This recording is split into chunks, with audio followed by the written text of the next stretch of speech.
The shuttle doors opened with a soft hiss, and Yuna stepped onto Galactic Academy Station Orion 7 for the first time. She was small, even by human standards. 17 years old, with dark hair tied back in a simple ponytail and eyes that watched everything carefully. She carried only a worn backpack and a data tablet that held her grandmother's old folktales. Nothing else. No family came to see her off. No friends waved goodbye. She had come alone, and she would face whatever waited for her alone. The station was massive. Yuna had seen pictures during her preparation classes on Earth. The pictures could not capture the size of it. Corridors stretched in every direction, filled with beings she had only read about in books. Tall avians with feathers of blue and gold walked past her without a glance. Insectoid creatures clicked and buzzed to each other in languages her translator could barely process. Massive reptilian students pushed through the crowds, their scaled bodies twice her height and 3 times her weight. Yuna was the first human exchange student at the academy in over a decade. Humans were not important in galactic politics. Earth was a small world on the edge of known space, and its people were considered weak, primitive, and unremarkable. The invitation to send a student had been almost an afterthought, a gesture of politeness that nobody expected to mean anything. But Yuna had applied anyway. She had studied for 3 years, learned 4 alien languages, and passed every test they gave her. When the acceptance letter came, her grandmother had cried. Not from happiness, but from fear. She knew what waited for her granddaughter out there among the stars. The first week was quiet. Yuna kept her head down. She attended her classes, took careful notes, and spoke only when spoken to. Most students ignored her completely. She was too small to notice, too unimportant to bother with. She ate her meals alone in the corner of the dining hall, watching the social patterns of the other species and trying to understand the unwritten rules of this place. On the 7th day, she made her first mistake. The dining hall was crowded that afternoon. Yuna carried her tray of nutrient paste, the only food the station could provide that human stomachs could process, and looked for an empty seat. She found one at the end of a long table, and sat down without thinking. She did not see the symbol carved into the table surface. She did not know that this seat belonged to someone else. The shadow fell over her before she could take her first bite. Yuna looked up. And up. And up. The Vectari standing before her was nearly 3 meters tall. His scales were deep green, almost black, and his yellow eyes burned with anger. Muscles rippled under his skin as he crossed his massive arms over his chest. Behind him stood 2 more Vectari, smaller but still enormous compared to her. His name was Threll. She would learn this later. For now, he was simply a mountain of scales and teeth and barely controlled rage. "You are my seat," he said. His voice was deep, like stones grinding together. Yuna looked at the seat, then at him, then at the seat again. "I am sorry," she said quietly. "I did not know." She began to stand, but before she could move, one of the Vectari behind Thrall stepped forward. His name was Gorak, and he was grinning in a way that showed all of his teeth. "Sorry is not enough," Gorak said. He reached down and slapped Yuna's tray out of her hands. The nutrient paste splattered across the floor. The tray clattered loudly in the sudden silence of the dining hall. Every student was watching now. Hundreds of eyes from dozens of species, all fixed on the small human girl and the 3 massive reptiles towering over her. The third Vectari, Miv, laughed. It was an ugly sound. "Look at it," Miv said. "So small. So weak. This is what Earth sends us? This is their best?" Thrall leaned down until his face was centimeters from Yuna's. His breath was hot and smelled of meat. "Humans do not belong here," he whispered. "You are prey. You are food. The only reason you still breathe is because killing you would create too much paperwork. Yuna said nothing. Her heart was pounding in her chest, but her face remained calm. She had learned long ago that showing fear only made things worse. At the edge of the dining hall, an insectoid administrator watched the confrontation. Instructor Drell was tall and thin, with compound eyes that saw everything. He was responsible for student discipline. He saw Garak slap the tray from Yuna's hands. He saw Thrall threaten her. He saw everything. He did nothing. Humans had no political standing at the academy.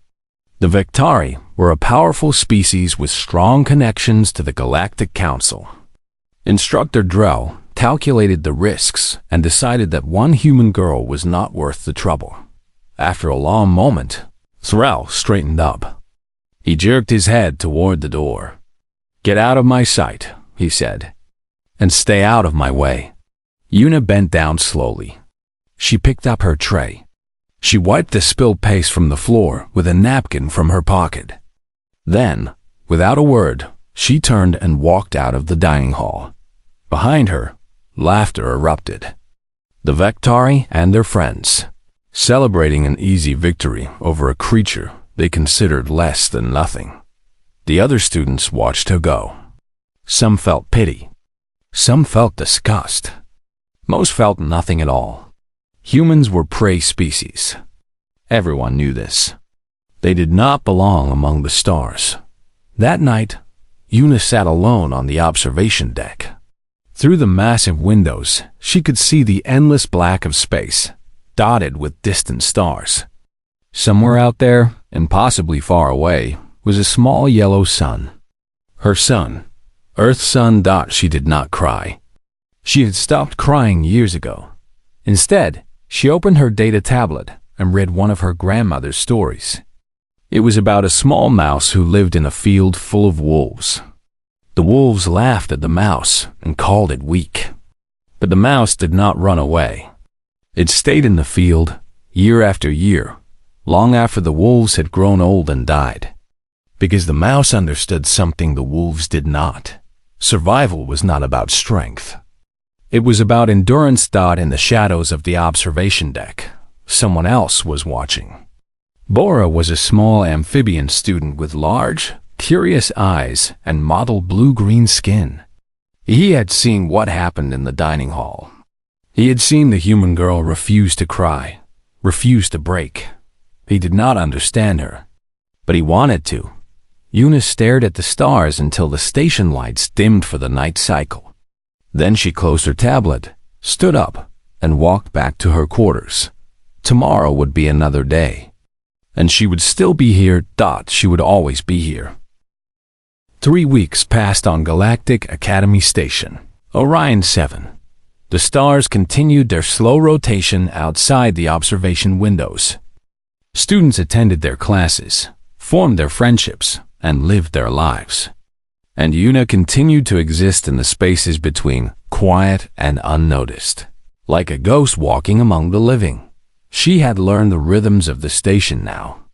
She knew which corridors to avoid and which times the dining hall was safest. She knew where the Vectari gathered and how to become invisible when they passed. It was not a happy existence, but it was an existence. For now, that was enough. Her grades were excellent. This surprised many of her instructors. The small human girl who sat in the back of every class, who never spoke unless called upon, was somehow producing the finest work in xenobiology and interspecies ethics. Her essays were thoughtful and precise. Her lab work was careful and thorough. She did not brag about her achievements. She simply did the work and moved on. Some students began to notice. The ones who were struggling with their own coursework, who stayed late in the study halls and still could not understand the complex material. One by one, they approached her, hesitant and uncertain. "Can you help me with this?" They would ask and Yuna always said yes. She never asked for payment. She never asked for friendship or protection or anything at all. She simply sat with them, explained the concepts in simple terms, and helped them understand. Then she gathered her things and left, As quietly as she had come, Bora was the first to stay. The small amphibian had been watching Una for weeks, ever since that first night on the observation deck. He did not understand why she interested him so much. Perhaps it was her stillness. Perhaps it was the way she refused to break, no matter how many times Thrall and his companions tried. One afternoon, Bora sat alone in the dining hall. His lunch had been stolen again by a group of larger students who enjoyed tormenting the smaller species. It was a common occurrence. Bora was used to going hungry. A tray appeared in front of him. Una sat down across the table and pushed the tray toward him. "Eat," she said. Bora looked at her with his large, wet eyes. "This is your food. I am not hungry." It was a lie, and they both knew it. But Bora was too hungry to argue. He ate, and Una watched the dining hall with careful eyes, ready to warn him if the bullies returned. After that day, Bora began sitting with Una at meals. They did not speak much. Una was not a talker, and Bora was naturally shy. But the silence between them was comfortable, not empty. It was the beginning of something that might, in time, become friendship. The Vektari noticed. Thrall had not forgotten the human girl. He had expected her to leave after that first confrontation, to run back to her pathetic little planet and never return. But she was still here, still walking the corridors, still breathing the same air as him. It bothered him in ways he could not explain. "She is helping students," Gorik reported one evening. "Teaching them. They are starting to like her." Thrall's eyes narrowed. "Then we will remind them what she is." The vandalism started the next day. Una returned to her quarters to find the door forced open and her belongings scattered across the floor. Her clothes were torn. Her study materials were destroyed. And her data tablet, the one that held her grandmother's stories, was smashed into pieces. She stood in the doorway for a long time, staring at the broken tablet. Those stories were all she had left of home. All she had left of her grandmother. She did not cry. She picked up the pieces, one by one, and placed them in a small box. Then she cleaned her room, repaired what could be repaired, and went to sleep. The rumors started the next morning. Whispers spread through the station like poison. Humans were disease carriers, the rumors said. Being near them was dangerous. Their primitive biology made them walking infections. It was ridiculous. It was also effective. Students who had accepted Una's help began avoiding her. They crossed to the other side of corridors when they saw her coming. They refused to sit near her in classes. Even the instructors seemed to keep their distance. Only Bora stayed. The small amphibian did not care about rumors. He knew what he had seen. He knew what Una was. Not everyone was afraid of the Vektari. Jiwoo was a senior student from the Mallory species, tall and graceful with feathers of silver and white. The Mallory were known for their diplomacy and their courage. They did not bow to bullies. Jiwoo confronted Thrall in the main corridor, in front of dozens of witnesses. "Leave the human alone," Jiwoo said. His voice was calm, but firm. "She has done nothing to you." Thrall stepped close to the avian, towering over him despite Jiwoo's considerable height. "Are you defending prey, little bird?" Thrall asked softly. "Perhaps you have forgotten what Vektari do to those who interfere in our business." Jiwoo's feathers ruffled with fear, but he held his ground. "The Academy has rules. You cannot simply torment whoever you wish." Thrall smiled, showing rows of sharp teeth. "Rules are for the weak, and the weak do not last long in this galaxy." He leaned even closer until his snout was almost touching Jiwoo's beak. "Walk away, little bird, while you still can." Jiwoo walked away. He was ashamed of himself, but he was not stupid. Fighting the Vektari would only make things worse. That evening, Gorak and Miv found Una alone in a maintenance corridor. She had been taking a shortcut to avoid the main hallways. She had not expected them to know about it. They cornered her against the wall. Gorak grabbed her shoulder and slammed her backward. Her head struck the metal surface with a dull thud. "Still here, little human?" Miv laughed. "We thought you would have run home by now." "Maybe she likes the pain," Gorak said. He shoved her again, harder. "Do you like pain, human?" "Do you?" Yuna said nothing. She did not resist. She did not fight back. She simply looked at them with those quiet, unreadable eyes. This seemed to make them angrier. They wanted her to scream. They wanted her to beg. Her silence was an insult they could not tolerate. They beat her. Not badly enough to cause permanent damage, but enough to leave bruises. Enough to hurt. A security drone hovered nearby, recording everything, but somehow its power failed at just the wrong moment. These things happen sometimes. Technical difficulties. When they were done, they left her slumped against the wall, blood trickling from a cut on her forehead. As Yuna slowly pushed herself upright, footsteps echoed down the corridor.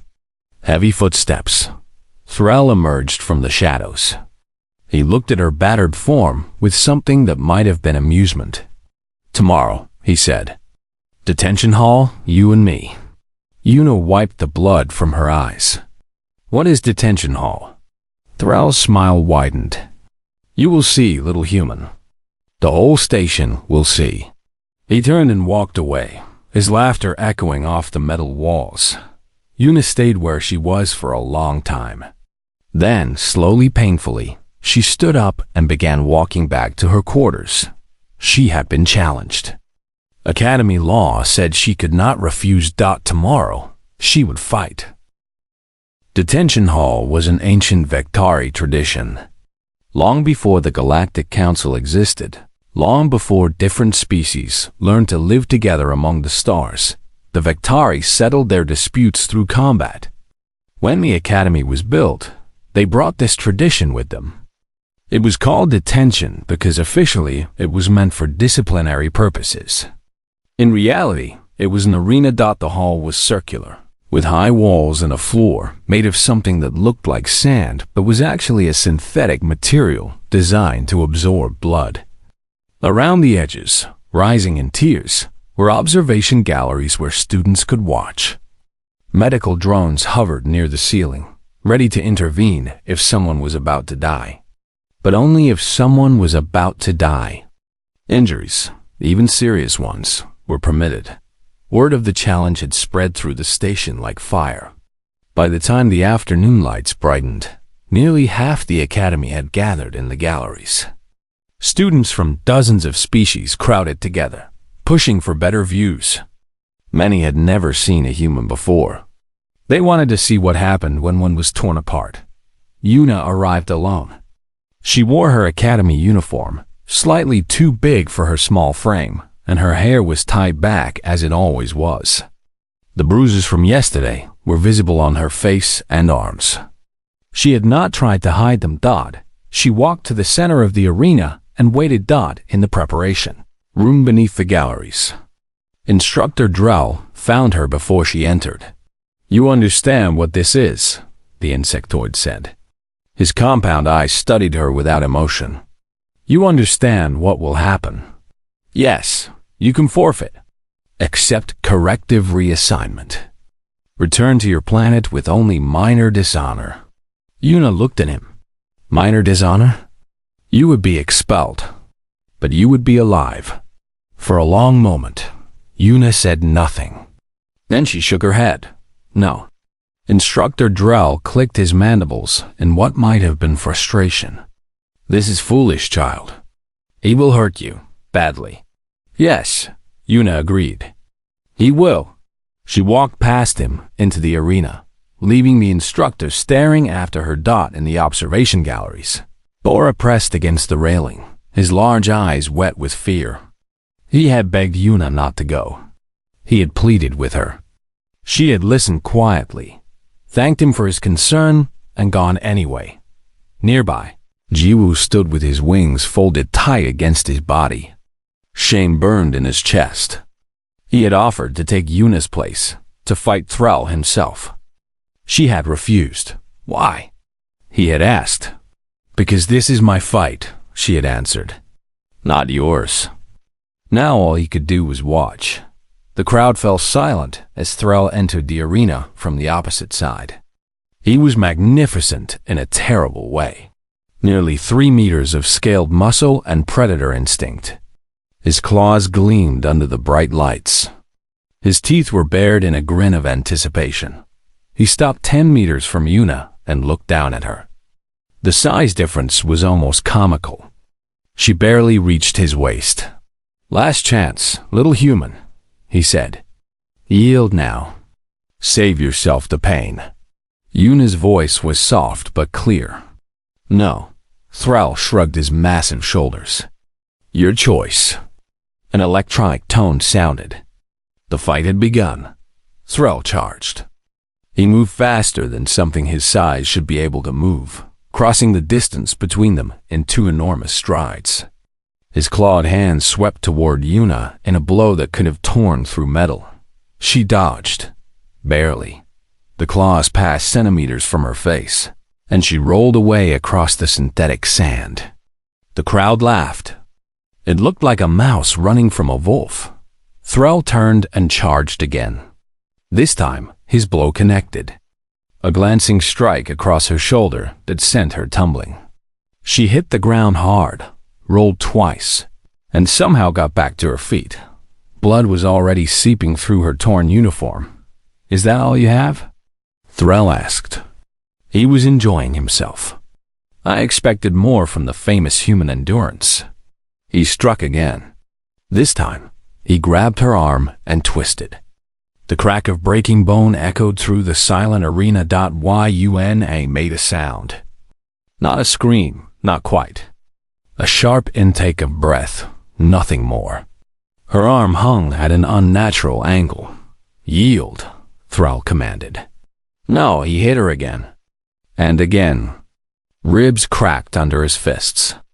Blood splattered the sand. The medical drones edged closer, their sensors analyzing her vital signs. But she kept getting up. 10 minutes passed. Then 20. The crowd had stopped laughing. Thrall was breathing harder now. Sweat dripped from his scales. The Victari were ambush predators. They were designed for explosive power, for quick kills. Their ancestors had hidden in swamps and struck without warning, killing their prey in seconds. They were not designed for this. Yuna stood before him, broken and bloody. One arm hung useless at her side. Her breathing was shallow and painful. Blood dripped from a dozen wounds, but she was standing. What are you? Thrall whispered. There was something in his voice that had not been there before. Something that sounded almost like fear. Yuna did not answer. She could not answer. Speaking required energy she did not have. But she took a step forward, one step. Toward him, Thrall backed away. He did not mean to. His body moved on its own, responding to instincts older than thought.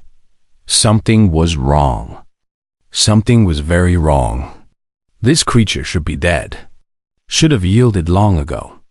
No species in the galaxy could take this much punishment and remain standing. But humans were different. On Earth, millions of years ago, humans had hunted creatures far larger and stronger than themselves. They did not do this with speed or power. They did it with something far more terrifying. Persistence. They would wound an animal, then follow it. For hours. For days. They would walk while their prey ran, never stopping, never resting. And eventually, the prey would collapse from exhaustion, and the humans would catch up. Every other predator in the galaxy killed quickly or not at all. Humans killed slowly. They killed by refusing to stop. Yuna took another step. Thrall's legs were shaking now. He had never experienced anything like this. An hour of fighting, and she was still coming. Broken bones, torn flesh, blood loss that should have killed her twice over. And she was still coming. What are you? He asked again, louder this time. Yuna looked at him with eyes that held no anger, no hatred. Only a terrible, patient calm. "I am human," she whispered. "We do not stop." She took another step. Thrall's nerve broke. He fell to his knees. His clawed hands pressed against the sand. His voice came out in a croak. "I yield." The arena was silent. 2,000 students stared in disbelief at what they had just witnessed. A Victari warrior, one of the most feared species in the galaxy, kneeling before a human girl. Yuna stood for 3 more seconds. Then her legs gave out and she collapsed. Medical drones swarmed around her. Voices shouted commands. Somewhere in the galleries, Bora was screaming her name. But before the darkness took her, Yuna smiled. She had not lost. She had not yielded. She had endured. Yuna woke in the medical bay 3 days after the fight. The ceiling above her was white and soft, designed to be calming. Machines hummed quietly around her, monitoring her vital signs and feeding nutrients into her body through thin tubes. She tried to move and discovered that most of her body was wrapped in healing bandages. Her left arm was encased in a regeneration sleeve. Her ribs ached with every breath. But she was alive. A small face appeared in her field of vision. Large, wet eyes. Mottled blue-green skin. "Bora," Yuna whispered. The amphibian made a sound somewhere between a laugh and a sob. "You are awake." "I was so worried. They said you might not wake up. They said the damage was too severe. But I knew you would wake up." "I knew it." Yuna tried to smile, but even that hurt. "How long?" 3 days. The doctors worked on you for 16 hours. They said they have never seen a patient survive such injuries through pure stubbornness. Bora paused. "They meant it as a compliment, I think." Slowly, over the following days, Yuna's body began to heal. Human healing was slow compared to most species. The Victari could recover from similar injuries in a matter of hours. But human healing was thorough. Every bone would mend stronger than before. Every wound would close completely. Given enough time, she would be whole again. During her recovery, something unprecedented happened. Students began visiting her. At first, it was just a few. The ones she had helped with their studies. The ones who had watched from the galleries as she refused to fall. They came hesitantly, unsure of what to say, and left small gifts by her bedside. Flowers from the station's hydroponic gardens. Notes of encouragement. Small tokens from their homeworlds. Then more came. Students who had never spoken to her. Students from species she had never interacted with. They came to see the human girl who had done the impossible. Bora was there every day, from the moment visiting hours began until the medical staff forced him to leave. He read to her from her grandmother's stories, which he had painstakingly recovered from the damaged data tablet's backup files. His voice was soft and uncertain, struggling with the human words, but Yuna listened with her eyes closed and a peaceful expression on her face. Jiwoo came on the 5th day. The Mallory stood at the foot of her bed, his silver feathers drooping with shame. "I should have done more," he said. "I should have fought beside you. I was a coward." Yuna looked at him with tired but kind eyes. "You offered to take my place. That was not cowardice. I backed down when Thrall threatened me. I abandoned you. You are here now." Yuna shifted slightly, wincing at the pain. "That is what matters." Jiwoo did not seem convinced, but he nodded. He began visiting regularly after that, bringing traditional Mallory healing songs that he sang softly by her bedside. The nurses complained that the music disrupted their instruments, but they never asked him to stop. Outside the medical bay, the station was in chaos. News of the fight had spread beyond the academy within hours. A human girl defeating a Victari warrior through sheer endurance was not just surprising. It was impossible. It challenged everything the galaxy believed about the hierarchy of species. The Victari, Government lodged a formal protest with the Galactic Council. They claimed the fight was dishonorable, that the human had used some kind of trick or forbidden technology. They demanded an investigation.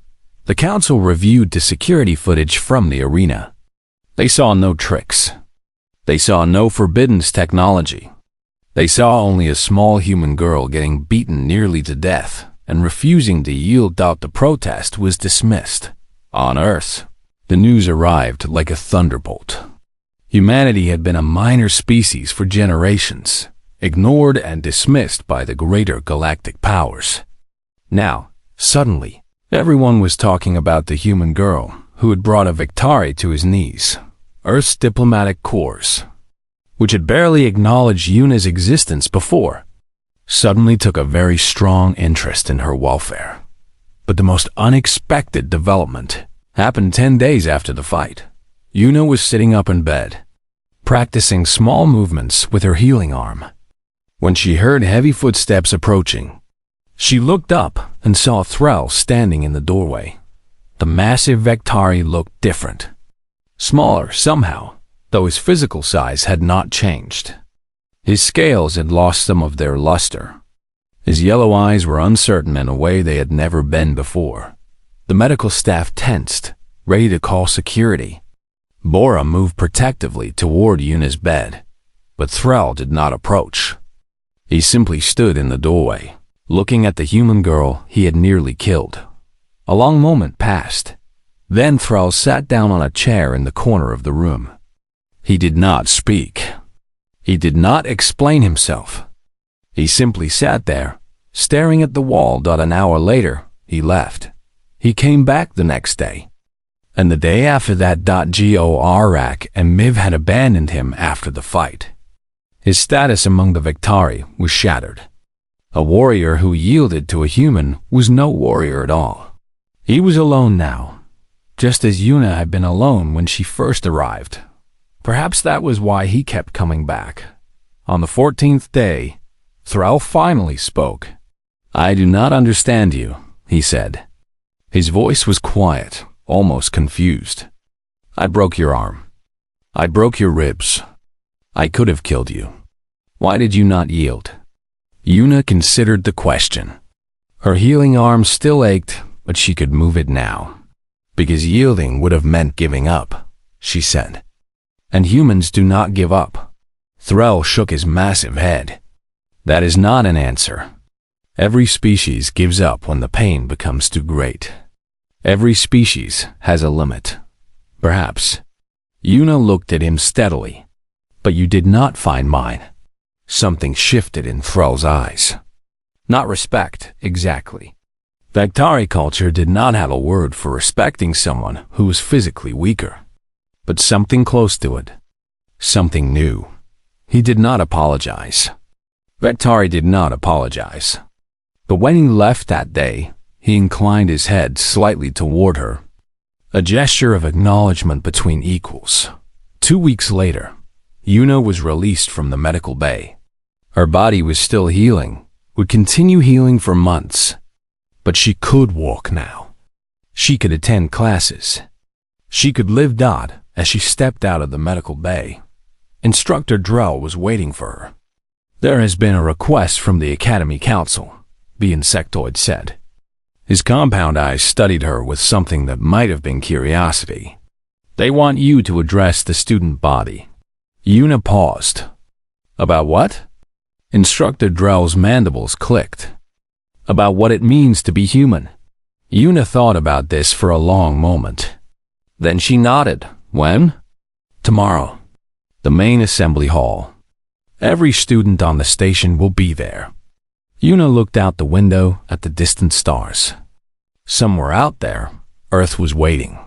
"All right," she said quietly. "I will tell them." The main assembly hall of Galactic Academy Station Orion 7 was the largest enclosed space on the station. It could hold every student, every instructor, and every staff member at once.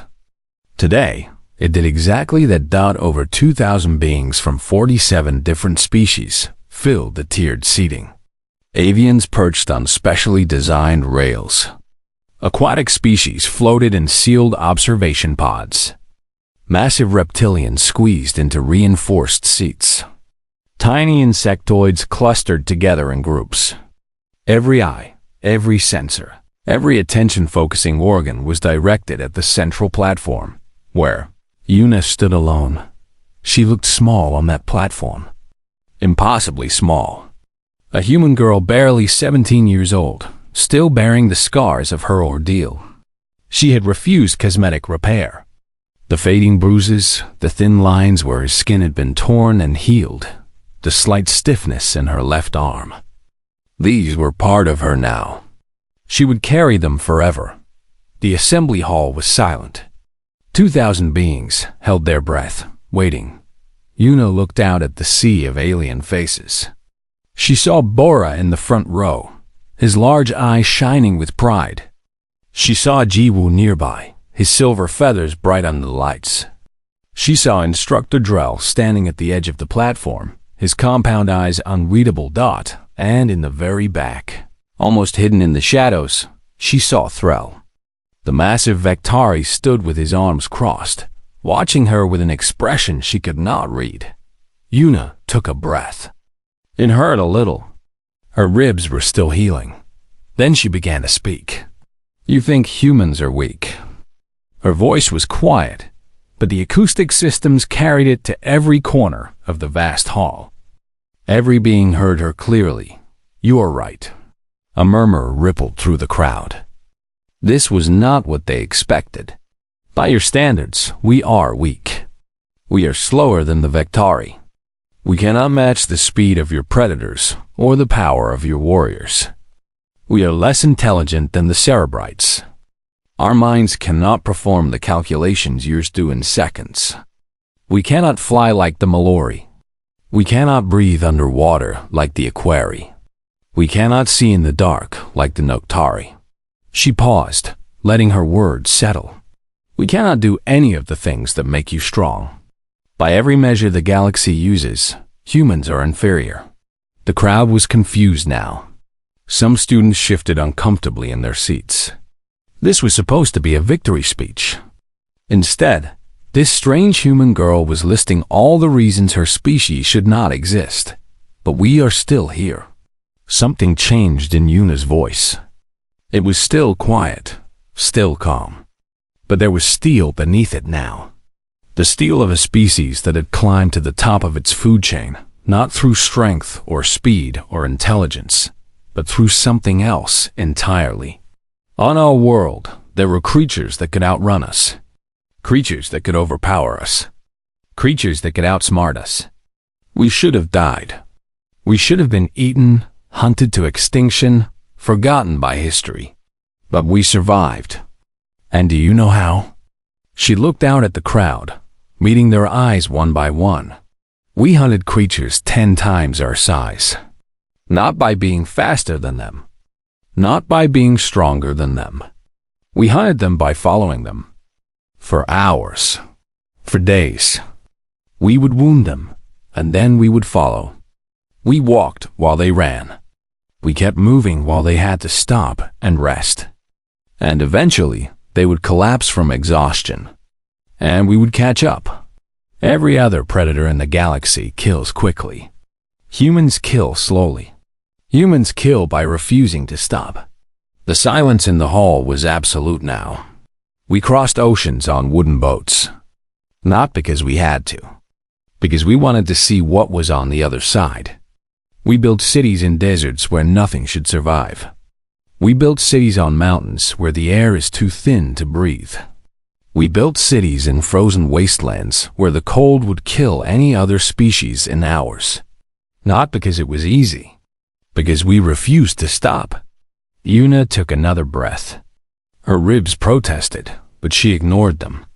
You want to know what humans are? We are the species that does not know when to quit. We are the species that keeps going when everything says we should fall. We are the species that survives through pure, stubborn refusal to die. 3 weeks ago, Thoreau challenged me to detention. He broke my arm. He broke my ribs. He beat me until I could barely see, barely breathe, barely think. I did not yield. Not because I am strong. I am not strong. Look at me. I am the smallest person in this room. I cannot fight. I cannot run. I cannot do anything that would impress you. But I can endure. I can take the pain and keep standing. I can take the loss and keep trying. I can take everything the galaxy throws at me and refuse to break. That is what humans are. That is what we have always been. Yuna looked toward the back of the hall, toward the shadows where Thrall was standing. I do not ask for your respect. I do not ask for your friendship. I am not asking for anything. I am just telling you the truth. Humanity is here. We are among the stars now. And no matter how weak you think we are, no matter how small or fragile we seem, we are not going anywhere. We endure. For a long moment, nothing happened. 2,000 beings sat in perfect silence. Then, Bora began to make a sound. A rhythmic clicking, fast and sharp. It was the amphibian form of applause, the highest honor his species could give. Jiwoo joined with the Mallory whistling trill. His silver feathers shimmered as the sound rose from his throat. More voices followed. Clicks and whistles and roars and hums. Species that had never agreed on anything joined together in something that transcended language. The hall thundered with approval. And in the back, almost unnoticed, Thrall slammed his fist against his chest. It was the Vectari salute of warrior respect. He had never given it to anyone outside his own species. He did not fully understand why he was giving it now, but he gave it anyway. 1 year later, Yuna graduated from Galactic Academy Station Orion 7 with the highest honors ever awarded to a human student. 3 different worlds offered her positions in their governments. Earth's diplomatic corps begged her to become their official representative to the Galactic Council. She declined them all. Instead, she accepted a teaching position at the academy. The same academy that had watched her nearly die. The same academy that had learned what humans really were. Her first class was called Introduction to Human Studies. It was the most popular course on the station. Students from every species signed up, eager to learn about the strange, stubborn, enduring creatures from the small world on the edge of known space. Her first students included a nervous young Vectari who reminded her of Thrall, a curious Mallory who asked too many questions, and a small amphibian with large, wet eyes and mottled blue-green skin. Bora was her teaching assistant now. He had never left her side, and she had never asked him to. On the night before her first class began, Yuna sat on the observation deck, just as she had on her first night at the academy. The stars glittered in the endless dark. Somewhere out there, and possibly far away, a small yellow sun burned steadily. Her sun. Her sun. But she was not alone anymore. Bora sat beside her, quiet and comfortable. Behind them, footsteps approached, and Jiwoo settled his wings as he joined them. Even Thrall was there, standing at the edge of the deck, looking at the stars with eyes that had learned to see things differently. They did not speak. They did not need to. Yuna thought about her grandmother's story. The mouse in the field full of wolves. The wolves had laughed at the mouse and called it weak. But the mouse had outlasted them all. Not because it was strong, because it endured. Yuna smiled and looked out at the universe that had tried so hard to break her. She was still here. She would always be here, and that was enough.